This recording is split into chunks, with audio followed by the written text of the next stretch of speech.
It's time for Ain't No Half Steppin' Monday, December 10th. December 10th. Messing around with Big Roo. I said it. December 10th. Ain't No Half Steppin', Marcus J. Here we go. That was classic. GlobalScaleRadio.net.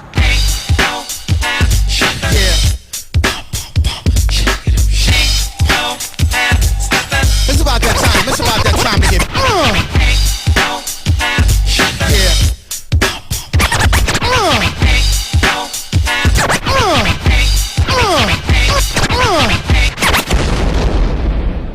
Button your lip, open your ears, strap on your thinking cap. Socially conscious talk that's entertaining with a dash of humor and the top sports stories of the week. It's time for Ain't No Half Steppin' with Marcus J. Sellers has Jordan. Jordan with 2 seconds to go. Puts it up and scores at the buzzer. Michael Jordan has won it for Chicago. Manning lobs it. Burris alone. Touchdown, New York. Down goes Frazier. Down goes Frazier. Down goes Frazier. He hits one deep to right center. That ball is out of here. The Yankees win the pennant. GlobalScaleRadio.net. If you're lying, then you must be half stepping. Ain't no half stepping with Marcus J. Back once again on December 10th.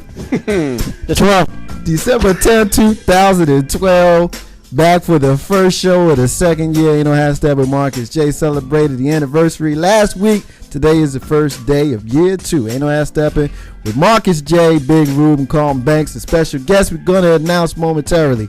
Thank you so much for listening to us tonight. We are the highest rated show on GlobalScaleRadio.net. It's official. We got numbers again today. We are, in fact, the highest rated show on GlobalScaleRadio.net for the duration of our time here on GlobalScaleRadio.net. Very happy, very proud of that. Want to say peace to the people listening to us on GlobalScaleRadio.net. Want to say peace to the people listening to us on MixLR and every single person within the sound of our voice. Thank you so much. If you're listening to us on our podcast, on YouTube, on MixLR, on the show reel, we appreciate the love and the support. We got a hot one tonight. We got a lot to get into. We got a sports roundup. We got an NBA section that we're going to do. We got the National Football League. We had a hell of a day yesterday where you had a lot of people that were happy about the goings on in the NFC East. A lot of happiness going on there. And then we're going to move on to the socially conscious and entertainment hour with the missing and/or exploited child that we do every single week here on Ain't No Half Steppin' with Marcus J. And then after that, we are very, very, very proud and happy to have Jersey City, New Jersey's own Andrea Carter, who's a producer and director of a stage play we'll get into in depth in the second hour. And then, of course, we will talk about a few stories that make you just scratch your head and say, what the hell? What the hell will make us return for the beginning of the second year here on Ain't No Half Steppin' Marcus J. And as we do every single week, we close with the rants and the closings. And I got a pretty good suspicion that you're going to hear some stuff in here tonight that's going to make you kind of bug out. Ain't No Half Steppin' Marcus J. Get down with us tonight. We got a live packed show. 804-447-0601. 804-447-0601 to be down with the discussion tonight. So I want to go around the room and ask everybody, I should say, how they're doing, see how the weekends was, see how everybody was doing since the last time we checked. The first person I want to check in on, my main man, my brother, my partner that sits on my right every single week. I got Carlton Banks in the building. What's going on, brother? Not much, man. How about you? Wonderful. I'm good. Doing wonderful. How you doing? Can't complain. You had a good weekend, like you said. Yeah. My boys did something like they were supposed to do. Yeah. Took care of some business. I know some people are happy we did that. Yes. But, hey, it is what it is. Just got to get through this weekend, through some of the turmoils that were through that came because of it, I'm saying. Yeah, well, we're going to get to, we're going to definitely talk about what you're alluding to. Obviously, we'll get to the games, but there was some stuff that went on that's definitely by far more important than any football game, and we'll definitely talk a little bit about that. So as I make my way around the room, I come to my main man, Big Road. Yeah. Big Road. Yeah. What's up, man? Not much, man. Just chilling. How you doing, man? I'm doing all right. Calling Banks gets a kick out of us. That's our shtick, man. That's how we roll. Man, y'all do what y'all gotta do. We gotta do what we gotta do. You have a good week. I kind of know how the latter part of your weekend went, but I'll just ask you overall how your weekend was. I mean, it was all right. You know, I can't complain. Same old, yada yada. Same thing, different day. Yeah, man. Except for Sunday. Sunday was the same thing. Different week, you know. We used to that right now. Yeah, well, just, in the interest of full disclosure, Big Road, Marcus J yesterday spent the day together watching football, watching basketball. We just basically sat on the couch like Beavis and Butthead and argued the entire day about all kinds of stuff, which, some of those arguments will absolutely present itself, particularly in the first hour here today on Ain't No Half Steppin' with Marcus J. So if you want to get in here and talk some trash about the host or the co-host, feel free. 804-447-06. Definitely the host. 804-447-0601. As I look around the room, I see our dear friend who's joining us for her weekly spot on Ain't No Half Step with Marcus J. We got Miss Tony in the building. What's up, girl? Hey guys, how y'all doing? We doing fabulous. How you doing? I'm doing okay, thank you. Doing good. It was good to see you. How was your weekend? It was okay. A little under the weather, but feeling better today. Are you over the weather now? I am, but the weather is about to change again. Yeah. So I don't know how I'm gonna be feeling tomorrow. The weather we're gonna today. get some snow. Today is like t-shirt weather in Richmond, Virginia. Isn't that something kind of crazy, y'all? Yeah. I mean, it's Christmas in like 2.5 weeks, and we walking around in t-shirts and whatnot. I mean, they say it's supposed to be cold tomorrow, but I can't tell. I'm not sure.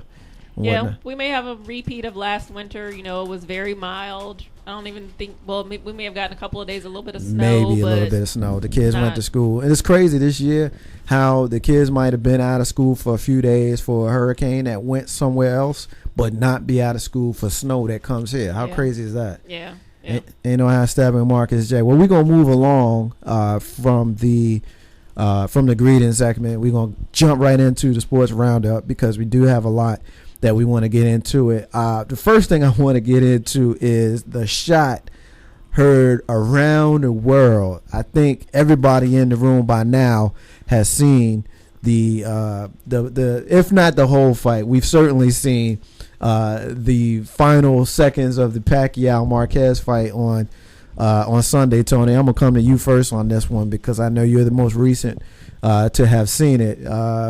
First of all, let's set it up. Pacquiao is winning the fight. Apparently, I didn't watch it. In the interest of full disclosure, I watched the whole final round, the 6th round, but I didn't see the whole fight. I've been told that he was ahead on pretty much every scorecard until he got shot with a right hand to the forehead that absolutely put him out. I mean, out. So you just saw it a few minutes ago. I'm coming to you first because it's fresh. Yes. What you think, man? Wow. I mean, I didn't watch the fight at all. I just saw the clip just now, the final knockout, and oh my gosh, I love boxing. It's actually my favorite sport to watch, and I don't care how hard the blow, I don't care what the circumstances. It is always hilarious to me when somebody gets knocked out, and he was like out like a baby with his arms folded under his body. That was. Why is that funny to you? It's hilarious, man. I'm sorry. To see somebody get beat up like that, why is that funny? That's funny, man. Well, and because it's so instantaneous, like they're going back and forth, right, throwing blows, and he caught him like from the side, and it's just like all of a sudden like whop. So that's down. funny though. It's funny hilarious. to see him fall down. It's hilarious. Fall down and go boom. Yeah, and they got like the smelling salts, and he's not moving. It's hilarious. It always has been very entertaining to me. And then to see his wife watching in horror, he's dead or something. But I mean, he got knocked out. It comes with the territory. Big Robe, you saw the fight, or at least you saw the end result of the fight. What you think, man?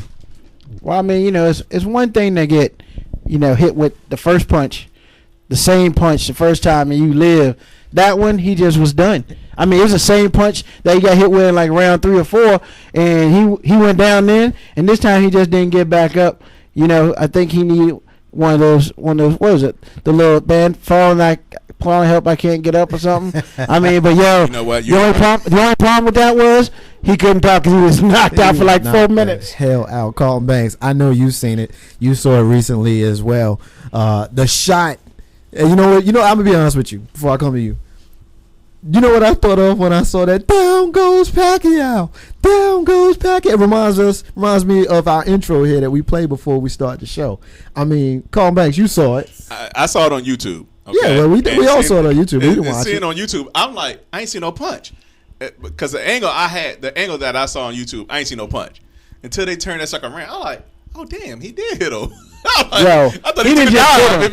If he was taking a dive, he took a heck of a dive from the punch I saw. You know the part about the punch that strikes me, right? I've been watching boxing pretty much all my life. I mean, I remember watching, Frazier and Muhammad Ali towards the end of their career. I mean, I've been watching boxing my whole life. I ain't never seen a dude take a roundhouse and fall forward before. I mean, he didn't fall backwards. He didn't fall sideways. He didn't do the Trevor Burbeck against Mike Tyson in '86 where he fell, got up, and fell some more, got up, and fell some more. No. He took that shot and literally dropped to his knees and fell onto his arms. Like when you sleep on your arms, you wake up and your arms, you can't move them. You know what I'm saying? Kick out of this. Yo, the dude was out. He was out, and they showed his wife, and she thought he was dead. She did. I mean, we can laugh now because he wasn't dead, but I mean, I'm sorry, Carlton. I understand you trying to be the voice of reason, which is rare as hell that you the voice of reason. And I understand because it's normally either Ruben or myself, and you can have the role tonight. Oh, thank you. But I'm gonna misbehave on this one. This dude got knocked the hell out, man. I mean, all I thought it was Chris Tucker and Friday. Yeah, that's it. He was done. And what I saw, the weird part about it is what I saw on ESPN, they didn't show the full motion. They showed the still photos. They showed the dude like in a book when you flip really fast. That's how they did it. They showed 1, 2, hit him in the face, and then he was on the ground. I was like, and it is the same punch he got. He went earlier and he faked with the left. Pacquiao moved to the right, and it was just hard to watch because I'm just like, dude, you got the okie doke twice. This is my new favorite knockout. Before, my favorite knockout was Montel Griffin and Roy Jones Jr. the first time. Oh Lord, he was ASS up, hilarium.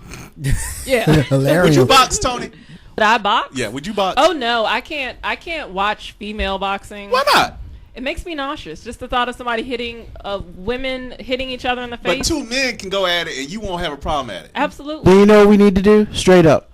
In February on Fox, they are doing the women's MMA welterweight title. Oh no. Yo, we all need to get together. I need for you to see that get down because the woman who's champion, she's about average. She ain't like hideous. She's like an average woman. She looks okay, I guess, or whatever. But she's not ugly. And when you think about women fighting, you think about women who look like a dude or whatever. Nah, this woman's a basic looking woman, and she basically can beat people up. She makes people tap like it's cool. And we need to see that. And then also, I will talk about this because this is my plug right here. The MMA fight, the MMA four fights before the Pacquiao fight on Fox, sick. Benson Henderson is the best.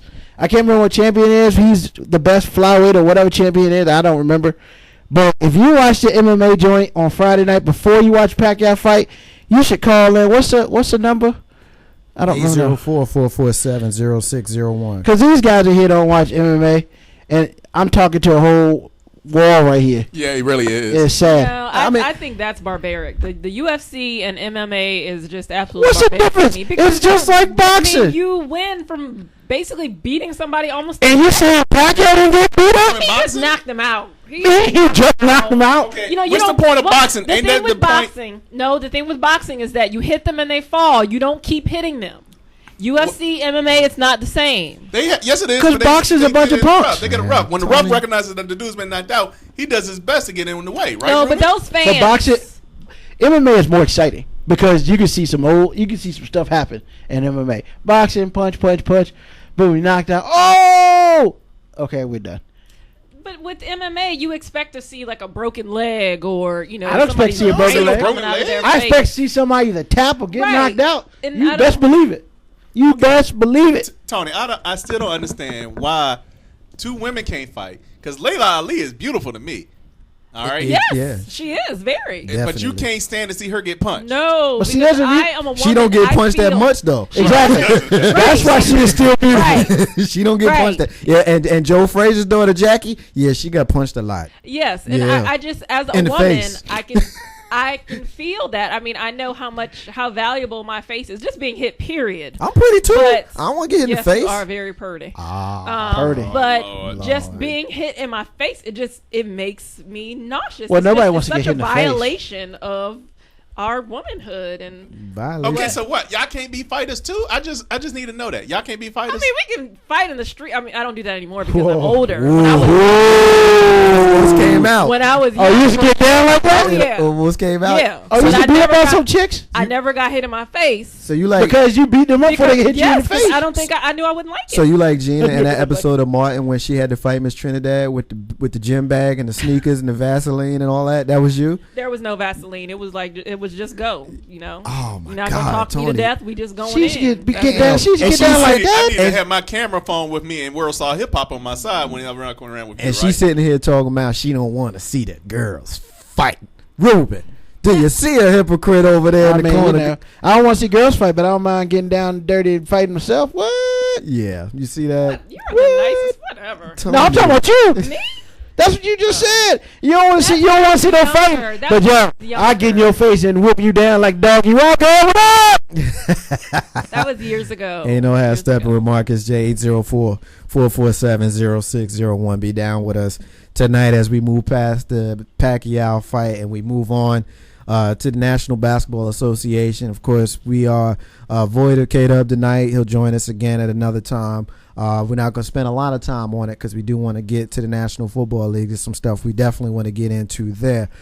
Two things I just want to get into. Well, not just two. There's a couple things I want to get into with Big Rube. The first thing, this one's actually for the panel because I know Big Rube is a Laker fan. Marcus J. myself is a Knicks fan. We'll talk about that briefly. But first thing I want to get into is Steven Jackson. I don't know if you guys have heard, but San Antonio Spurs Steven Jackson was fined $25,000 by the NBA for a hostile statement he sent to the Oklahoma City Thunder Serge Ibaka over Twitter. Now, basically, what happened, what sparked it all was Serge Ibaka got tangled up with Metta World Peace of the Lakers during the game on Friday. They both got technical fouls, and then Jackson of the Spurs gets into Twitter and defending Metta World Peace by saying, somebody tell Serge Ibaka he ain't about this life. Next time he run up on me, I'm going in his mouth. That's a problem. He doing too much. End tweet. I won't get much into further into it because I think I kind of spelled it out. So Carlton, I'm gonna come to you first.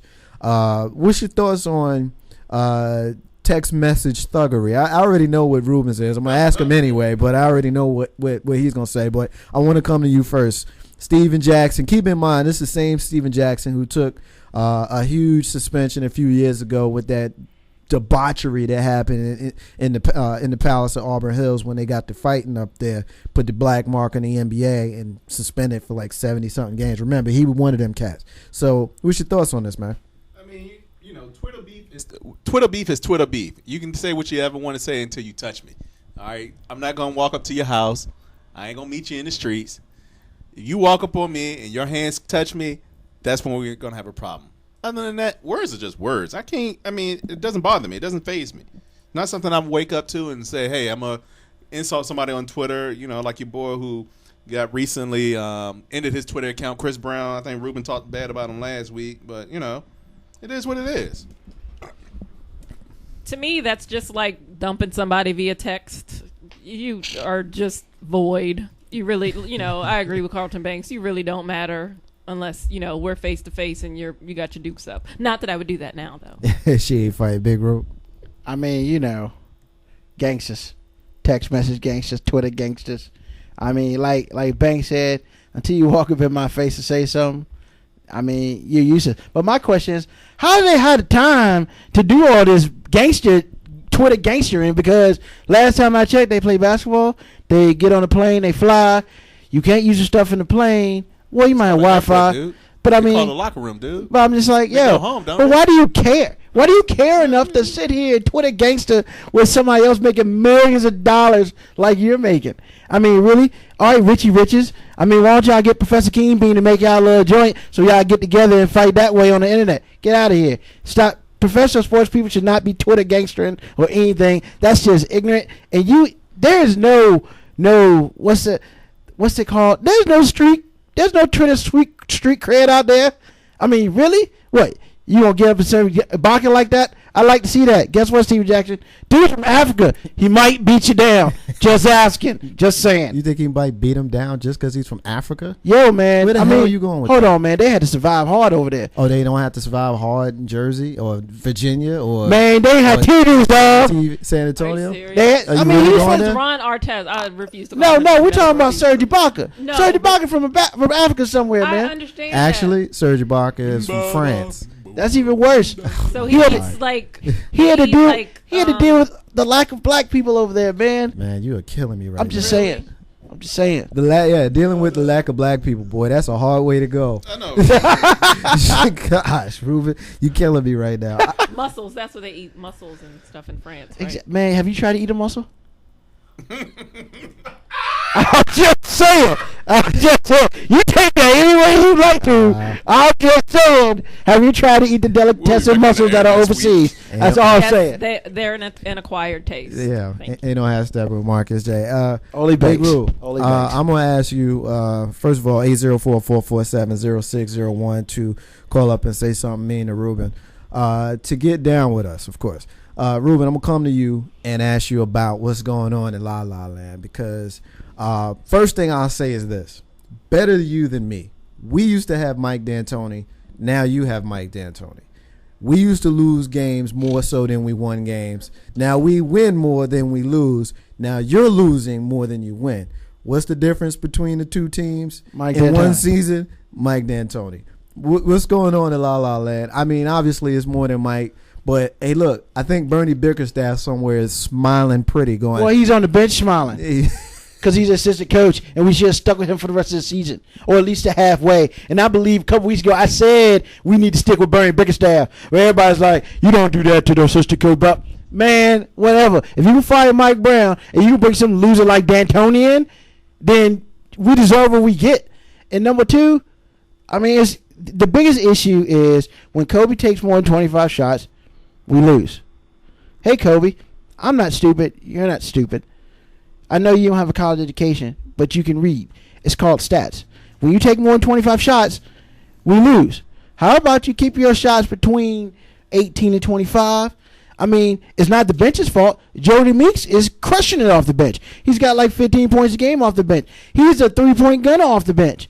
You know, you got Antoine James in the starting role because what's his face is hurt. Paul Gasol. Antoine James ain't doing but so bad, but then how you don't expect him to do Paul Gasol numbers. I mean, the simple thing is everything's working fine. We don't have Steve Nash. The problem is that Kobe takes way too many shots, and then he's like, well, I got to go in the third quarter. How about the team takes over and you just ride along with him? Because every time Jody Meeks started getting on fire, he just stops getting the ball. Well, let me ask you this. As someone who is mildly familiar with Mike D'Antoni, who also supported his hiring in New York when he came there. Of course, now I know better.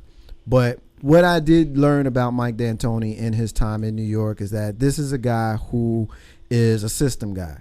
He likes his system, and he is going to put his system in no matter what. When I say no matter what your personnel is. If your personnel doesn't fit the system, too bad, figure it out. And that's what I'm seeing a lot in L.A. You don't have the personnel to have a running squad no more than the Knicks did the previous few years. Paul Gasol, not really seeing it. Dwight Howard, not really seeing it. Those are half-court players. Now, I see you making the face, but Meta World Peace, his running days are behind him. You got guys that are designed to play in the half court, not to get up and down the floor. Now, I'd be curious to see what they do with Steve Nash there, but yeah, I'd rather have Raymond Felton, personally. And we're going to get to the Knicks, but Steve Nash, obviously, my point is way past his prime. So what's your thoughts to that? Because Mike D'Antoni is trying to, as far as I see, he's trying to fit a system with parts that don't fit.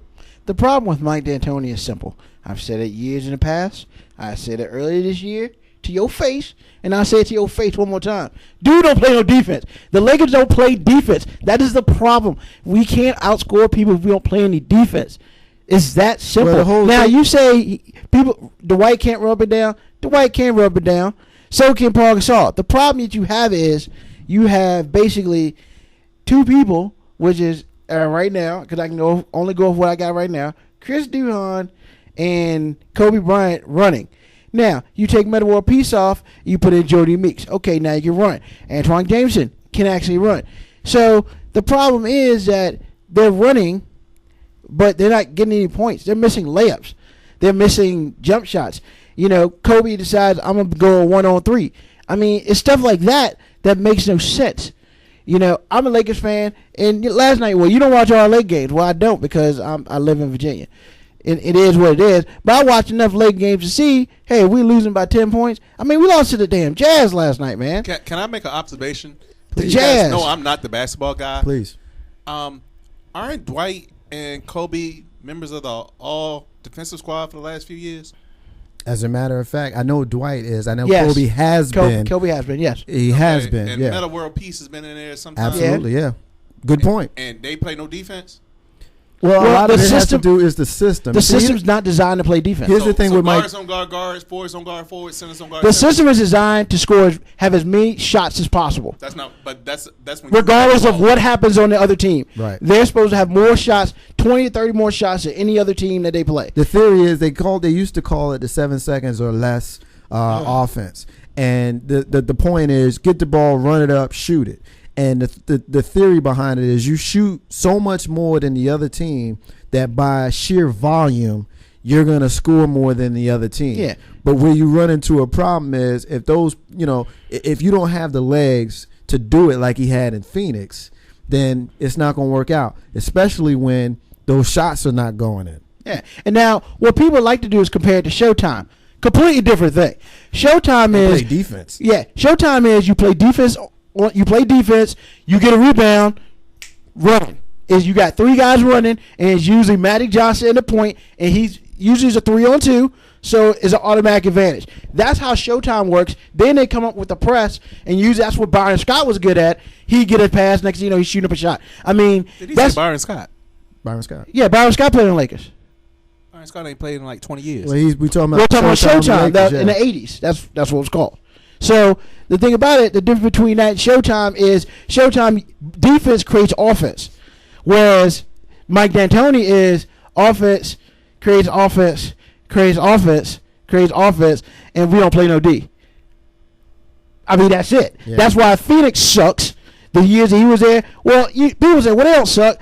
They got to the final. They got to the West Conference Finals once, and they lost to the Lakers in 7 games because they play with defense. Yeah, but I don't want to minimize the fact that they got to the Western Conference Finals. Once. Yeah, okay, he was there 4 years and they got there one time. Okay, I understand that. Let's not minimize that because that's a big Okay. deal. That's a big contract. That's a big deal. Let's move on real quick from the Lakers. Let's get a little Nick talk in here before we move on to the National Football League. You and I watched the part of the Nick game last night when they played at home against the Denver Nuggets. Did they win? They won the game. Carmelo Anthony came back after having missed the last couple of games with the laceration on his finger. And he came back, played against his old team and scored 34 points. Now, Ruben and I were having a discussion yesterday. We were talking about Carmelo Anthony. And Ruben, correct me if I set this up incorrectly, but you had stated that you still believe the Knicks gave up too much for Carmelo Anthony when they traded for him in February of 2011. And part of that trade was Danilo Gallinari, Timofey Mozgov, Wilson Chandler, Raymond Felton. ended up going to Denver for Carmelo Anthony. I think like one other person came in that somebody, trade, but it was somebody else too. But essentially, it was all of those guys for Carmelo Anthony. I was on record at the time saying that was a great trade because you're giving away basically nothing for a person who is in his prime. You got an elite player in his prime. You came back with he's on the tail end of his prime. Now, I told you last night when you said that you was out your damn mind. When you got any kind of basketball player, particularly on the elite level, pretty much depending on the guy, your prime starts anywhere between 25 and 27 and usually lasts up until about 31, 32, and that's when you start to tail off a little bit. Well, look at the calendar. Carmelo Anthony turned 28 this year. Not real sure how that's the back end of his prime. Why don't you explain to the listeners why you think he's on the back end of his prime? Well, normally, back in the day, I'll say, people would go to college for 4 years and then go pro. So, you're 22, 23 when you get in the NBA.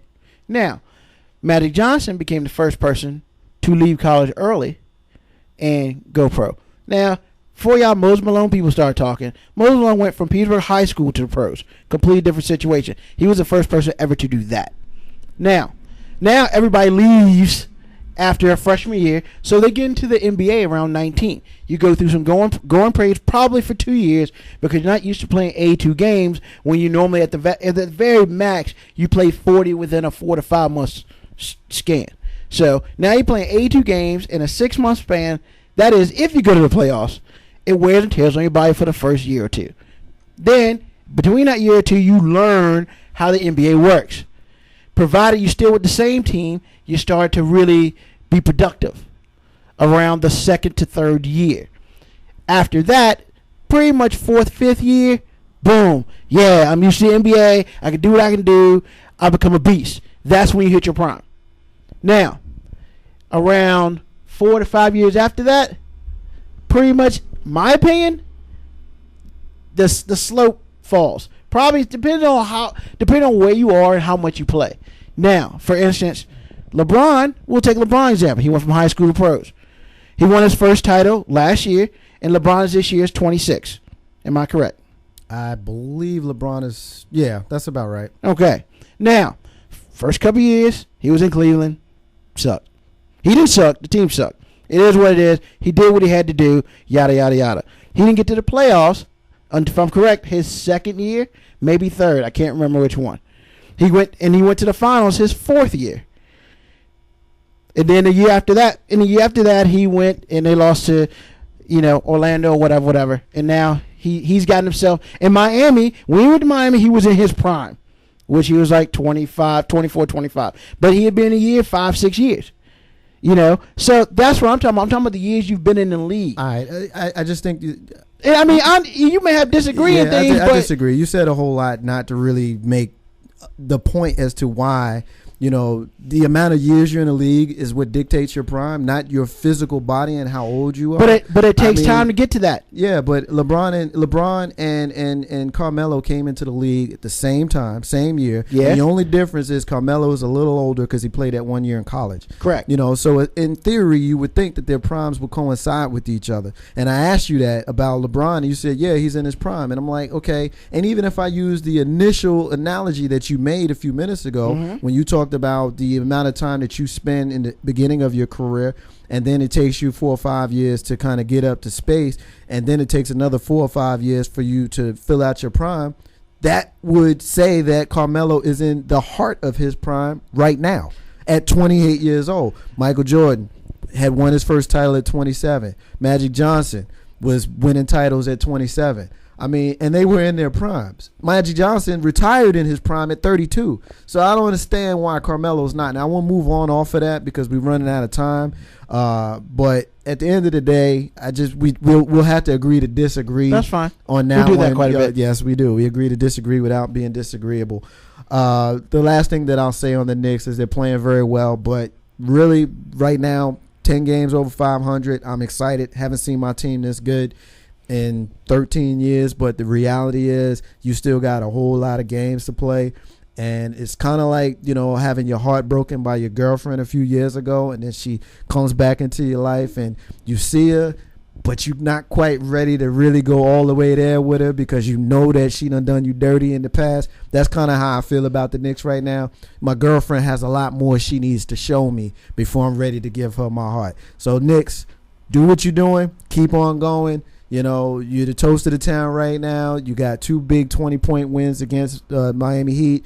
You got a win in San Antonio. You know, so you're looking pretty good. You're 18-1 in the Mike Woodson era in Madison Square Garden. No reason to think that you're going to slow down. But at the end of the day, you got to play the games. Ain't no half stepping, Marcus J. We're going to take a break. When we come back, we got the National Football League. Marcus J. Ain't no half stepping. Be back in a minute.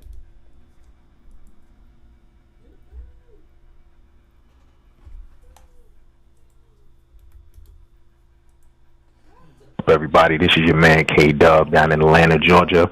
On Monday nights when I'm not at Gladys Knight's Chicken and Waffle getting that smothered chicken with that rice and gravy on the side, I'm listening to GlobalScaleRadio.net with my man Marcus J on Ain't No Half Steppin'.